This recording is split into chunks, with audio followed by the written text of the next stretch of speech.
কাঁটাতার পেরিয়ে ভারতে প্রবেশ, কাটিগড়ায় 4 রোহিঙ্গা আটককে ঘিরে চাঞ্চল্য। কাছাড় জেলার কাটিগড়া থানার অন্তর্গত সাপ্লাই গেট এলাকায় 4 জন রোহিঙ্গা নাগরিককে আটক করা হয়েছে। আটককৃতদের মধ্যে 2 জন পুরুষ ও 2 জন মহিলা রয়েছেন। জানা গেছে তারা বাংলাদেশ থেকে কাঁটাতারের বেড়া পেরিয়ে অবৈধভাবে ভারতে প্রবেশ করে। আটক রোহিঙ্গাদের কাছে জাতিসংঘের দেওয়া রিফিউজি কার্ড উদ্ধার হয়েছে। তবে প্রশাসন সূত্রে জানানো হয়েছে এই কার্ড শুধুমাত্র বাংলাদেশের রোহিঙ্গা শিবিরে বসবাসকারী শরণার্থীদের জন্যই প্রযোজ্য। ভারতে প্রবেশ বা অবস্থানের ক্ষেত্রে এই কার্ডের কোনো আইনি বৈধতা নেই।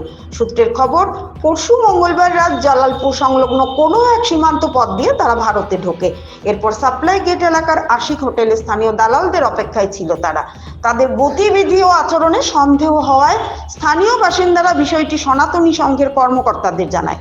খবর পেয়ে দ্রুত ঘটনাস্থলে পৌঁছান সনাতনী সংঘের সভাপতি সুমিত বৈষ্ণব, ধর্মেন্দ্র কানু সহ সংগঠনের অন্যান্য সদস্যরা।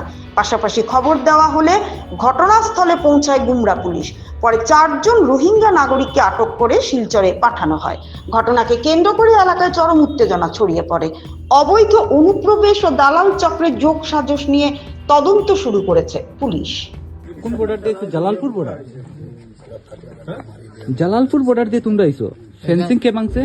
ওটা কি কয়, ওই একটা বড় একটা কি আছে মানে ওই জালালপুর क्या इंडिया में वैलिड है क्या? अवेलेबल तो आप लोग क्यों यहाँ पे बार बार मतलब दलाल पकड़ के जाते हैं? यूनिसेफ का कार्ड अगर वैलिड है तो यहाँ पे आप लोगों को गवर्नमेंट के साथ ये करना चाहिए।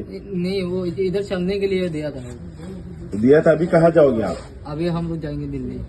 फिर बांग्लादेश बोला, बांग्लादेश आया उधर से आ रहा है। बांग्लादेश से आ रहा है आप, तो आपका कोई रेसिडेंटशिप, कोई देश का कोई आईडी कार्ड नहीं है आपके पास? नहीं।